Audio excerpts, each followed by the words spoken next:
like they are not being wanted when they hear talk with the parents and both parents fussing, arguing, and sometimes they feel they get frustrated, and they can also kind of close themselves off from their friends.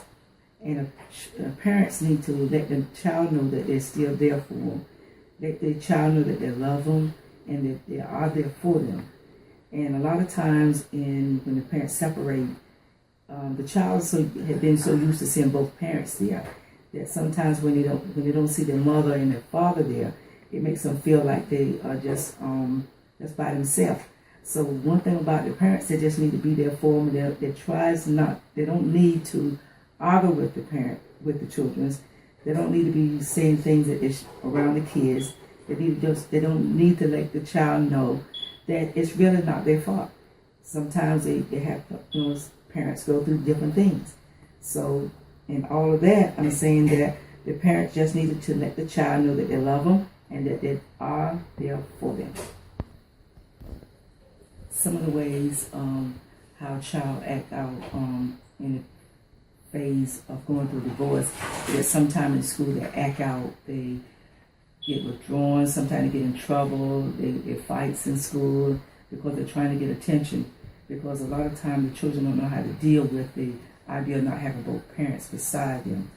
And that's why they act out or they get withdrawn, or sometimes they get into a lot of trouble because they're just trying to seek attention. And that's why the parents don't need to take sides, because they don't need to explain to the child what's going on, because it'll make the child, feel like the mom was right, the dad's right, and they're going to start taking sides. It can also be frustrating for the child, because one thing in a divorce, the child is mainly the one is suffering out of it all, because the child don't understand exactly what's going on.